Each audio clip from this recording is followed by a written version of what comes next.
a partir do 31. Amém? Amém. Glória a Deus. Amém. Aleluia.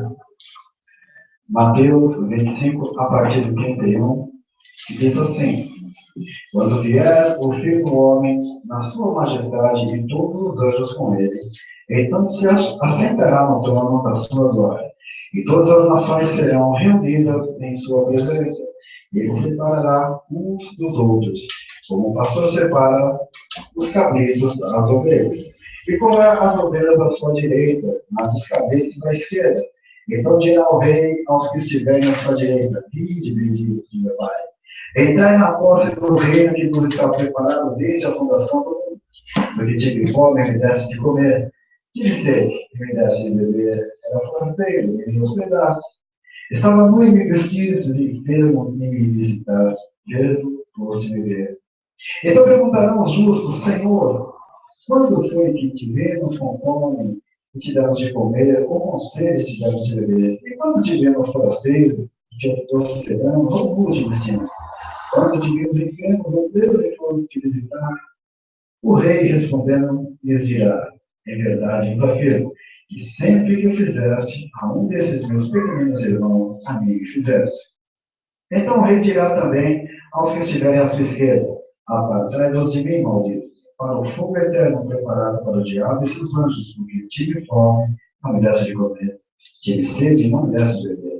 Sendo forasteiro, não me hospedasse, estando nu, não me vestisse, achando-me enfermo e preso, não fosse me ver. E eles se perguntarão: Senhor, quando foi que te vimos com fome, com sede, forasteiro, nu, enfermo, preso, e não o assististe? Então ele responderá: em verdade vos digo que sempre que deixaste de fazer a um desses mais pequenos, a mim deixaste de fazer. Irão esses para o castigo eterno, porém o justo para a vida eterna. Amém, queridos? Amém. Glória a Deus. Glória a Deus. Aleluia. Peço perdão de novo, que é uma leitura bastante lenta, todavia, para que a gente tenha uma excelente compreensão. Aqui está falando do trabalho da igreja, do chamado, do chamamento, como diz a palavra, aonde nós vemos as pessoas que querem ter um encontro com Jesus. Muitas pessoas vão para a igreja e dizem: hoje eu quero ter esse encontro com Cristo. E muitas vezes de uma maneira até emocional, ou até racional, sente a presença de Deus. Todavia, eu tenho pregado já há muitos anos, quer ter um encontro com Cristo, está lá fora. Jesus está lá fora, segundo a sua palavra. Jesus está na prostituta que precisa ser evangelizada. Jesus está no ladrão que precisa conhecer a situação que ele está perante Deus. Jesus está naquele que está sofrendo. Jesus está no lar destruído. Jesus está nos presídios, esperando que o seu povo vá lá assistir. Toda vez que nós fazemos uma obra, estamos fazendo para Deus, não tem como você dizer que ama a Deus sem servir ao próximo. Veja que Jesus deixa bem claro: não há como eu servir a Deus sem servir ao próximo. Não há como eu adorar a Deus. Não há como eu provar a fé. Não há como eu provar o amor que tenho a Deus sem a vida do próximo. Por isso, nós temos que tomar cuidado. Muitas pessoas, eu não estou falando de uma pregação que houve, mas de muitas pessoas que dizem: meu caso é com Deus. Se o teu caso for com Deus, não é com Deus. Porque você precisa do próximo para chegar a Deus. Aleluia. As suas obras precisam ser assistidas por Deus. Tive fome, me desse de comer, tive sede, me desse de beber. Quando, Jesus? Toda vez que fizesse a pequena. Mas eu acho legal aqui, irmãos, o posicionamento dessas pessoas. E como igreja, nós devemos aprender. Quando, Jesus, que te vimos nessa situação e te assistimos, essa é a pergunta. Jesus, mas peraí, quando te vimos com fome, com sede, rasteiro, doente, preso, quando? Toda vez que fizesse ao pequeno, perceba, eles perguntam sem saber como que te agradamos, Jesus. Porque a intenção deles não era exatamente mostrar a Deus, como muitas pessoas querem mostrar que são servos, provar que são servos. Mas servem a Deus sem até mesmo perceber, porque a sua índole é boa. Aleluia. Ela se preocupa com o problema do outro. O verdadeiro cristão, de verdade, ele não se preocupa tanto em agradar a Deus. Ele se preocupa em socorrer o próximo. Aí ele agrada a Deus. Ele chama a atenção de Deus pelas suas obras. Ele não é salvo pelas obras, mas ele chama a atenção de Deus pelas obras. E perceba o reconhecimento do Senhor para os servos que fazem a verdadeira obra. É verdade. Perceba que eles não estão, como se dissesse, olha Deus, ajudei um ali, hein? Marca aí que no grande dia, né? Não. A preocupação deles, no momento que eles estão assistindo, no momento que eles estão pregando, no momento que eles estão visitando hospitais, não estão pensando nisso, estão pensando naquela vida que está sofrendo, que pode ser recuperada, que pode ser restaurada para a glória de Deus. Aleluia.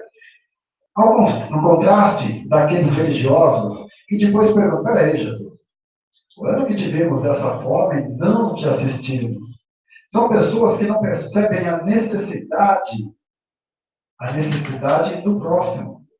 São pessoas muito preocupadas em estar direcionando todo o seu ser, né, toda a sua vida, a uma adoração como uma represa. Direcionada totalmente a Deus e não ao homem. Direcionada a mostrar a Deus o quanto amo, mas olha, o quanto ele ama Deus, a poder de Deus. Aqui nós estamos vendo dois tipos de pessoas. A direita, aquele que ele coloca à direita. A direita, assim como está à direita de Deus Pai, lugar de honra. E ele está dizendo, para esses que fazem tais obras, que ele vai honrá-los da mesma forma que Deus Pai o honrou. Ele colocará as ovelhas à direita, assim como Deus o colocou à sua destra. A promessa de Jesus, de salvação, ela é maravilhosa. Mas o Senhor ainda nos enche de honrarias. Foi lido aqui a respeito da herança, como já disse. Não espere Deus morrer para você receber a herança, não. Nós já somos herdeiros em Cristo Jesus. Muitas coisas nós alcançaremos no céu, muitas coisas estarão à nossa disposição na terra. A autoridade que Deus nos deu, usa. A sabedoria que Deus te deu, usa. Usa com amor.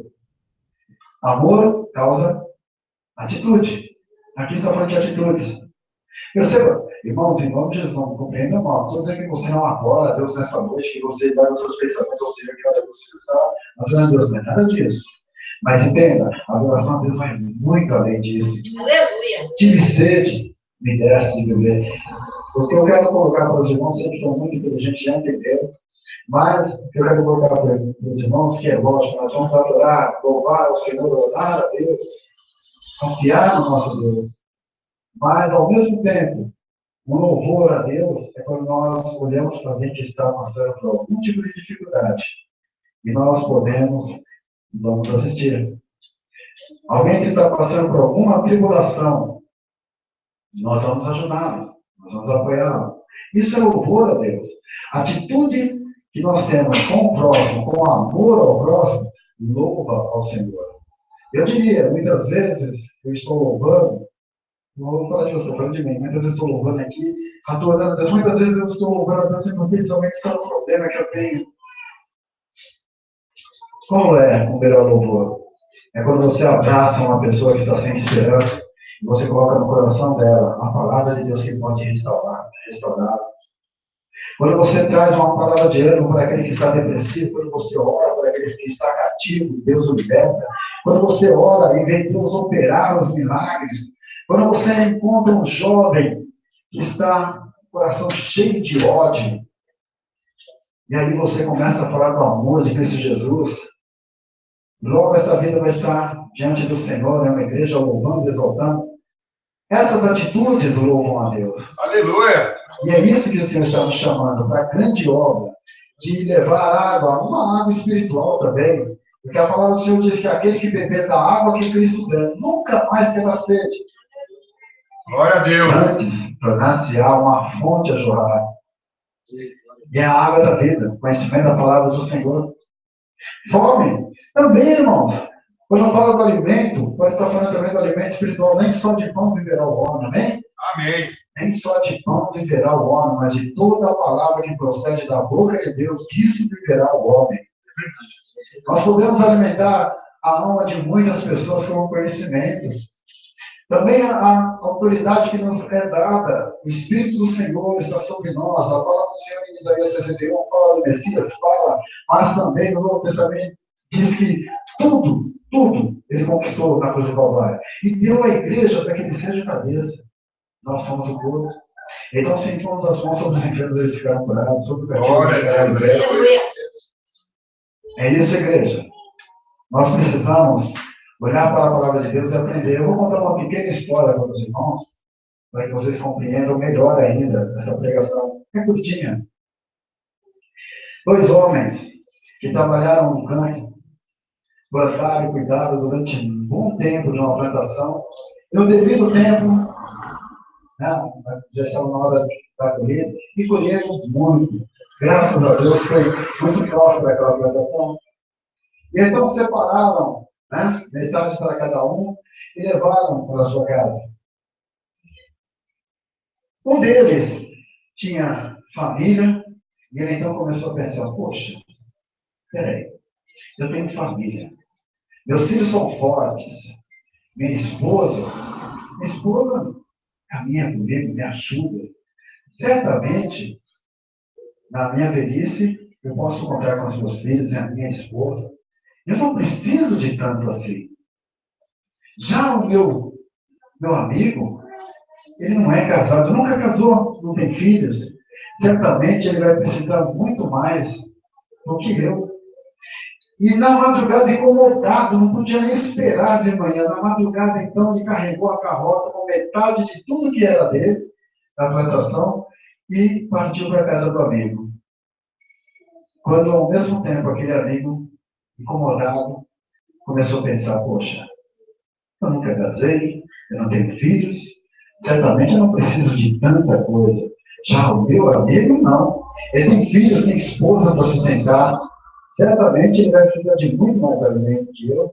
Então, vou levar metade do que eu consegui para ele. Meu amigo precisa muito mais do que eu. E no meio do caminho, cruzando um pelo outro, se encontraram na madrugada, um olhou para a carroça do outro cheia e entenderam. E entenderam que um estava mais preocupado com o outro. O cristão tem que ser assim, irmãos. Nós temos que olhar para a dificuldade das pessoas.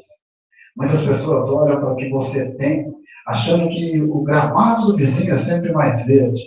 Mas, na realidade, todos nós temos dificuldades e necessidades. Nós precisamos olhar para a dificuldade das pessoas. Muitas pessoas falam, olha, aquele rapaz está preso nas drogas, mas o pai dele é empresário, tem dinheiro para resolver o problema. Não tem. Nós estamos olhando para o que ele tem, não no que lhe falta. Nós precisamos olhar para o que falta para esse povo. E o que falta para todo ser humano. Aqueles que creem, aqueles que não creem, aqueles que têm entendimento e aqueles que não têm entendimento. O que falta é Jesus Cristo. É, Deus, aleluia. E nós já temos esse conhecimento, graças a Deus. E quando eu falo que nós temos conhecimento, muitas pessoas podem dizer, ô pastor exaltado, de quem mais é dado, mais é cobrado. Aleluia. É uma responsabilidade para nós que temos compreensão da palavra, a qual o Senhor, não só o Senhor, mas os estudos e todas as capacidades que Deus nos tem dado para entender bem a palavra, tudo que Deus nos tem dado também é uma responsabilidade. De levar a palavra que cura, liberta, restaura, salva, renova para aqueles que estão precisando. Então, amados, temos que olhar para o que falta nessas pessoas. Aleluia, meu Deus. Perceba que você pode fazer um contraste, a respeito de cada uma dessas pessoas, a qual citado na palavra de Jesus Cristo. Tive sede, me desse de beber, mas quem estava com sede não necessariamente estava nu ou em extrema pobreza. A necessidade dele ali era água apenas, mas foi abençoado, foi abastecido. Tive fome, o que estava com fome não estava com sede, não estava nu. Aquele que estava nu não estava com sede ou com fome. Perceba, era pouca a necessidade em relação, mas todos tinham necessidades diferentes. E todos foram abençoados através dos servos de Deus. Nós não temos que olhar para o que as pessoas têm. Nós não temos que jogar essa responsabilidade para elas ou para seus familiares. Podendo, a responsabilidade é nossa. Aleluia! E de nós será cobrada. Glória a Deus. Então, essa pequena parábola, né, dos dois irmãos que trabalharam no campo, seja para nós um exemplo. Ele olhou, não para o que o rapaz tinha, mas o que podia faltar, tanto um quanto o outro. E a nossa preocupação com todos os seres humanos seja essa. E nós vamos a pregar o Evangelho de Cristo Jesus, com sabedoria, com amor, com a intenção de suprir a necessidade que as pessoas têm. Glória a Deus. Espiritual, mas também no natural. Quando nós olhamos para a palavra e diz: tive sede, me desse de beber, sim, você pode levar a palavra de Deus, a água de Cristo Jesus, né, para a salvação, para a restauração. Mas também a necessidade física, irmãos, é importante. A Bíblia, a palavra do Senhor diz que se você encontra um irmão com dificuldade, com sede, com fome, com necessidade diversa, e você apenas prega a palavra e diz: Deus te abençoe, não vai nada. Temos que ter atitudes espirituais, mas também naturais. Por isso, a palavra vai nos ensinar a assistir. Talvez venha no teu coração nesse momento, eu já vou encerrar. Poxa, pastor, mas eu tenho tão pouco, eu não tenho nada para abençoar. Pastor, você sabe essa situação que eu estou mais precisando do que poder mudar. Sim, irmão.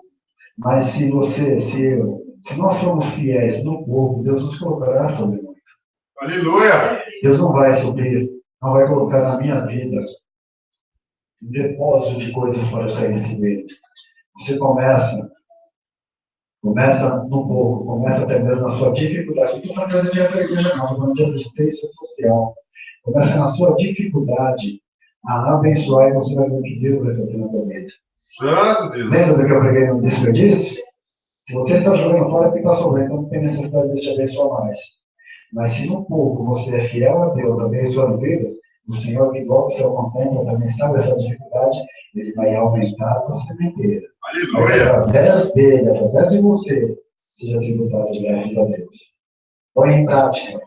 Pratique o amor de Cristo Jesus. Não podemos ser apenas filósofos, não podemos ser pessoas que vão ficar falando somente, mas praticando o amor de Cristo. Grande Deus! Não sejais ouvintes negligentes, mas praticantes da palavra do Senhor. Essa é a palavra que Deus nos deu nessa noite.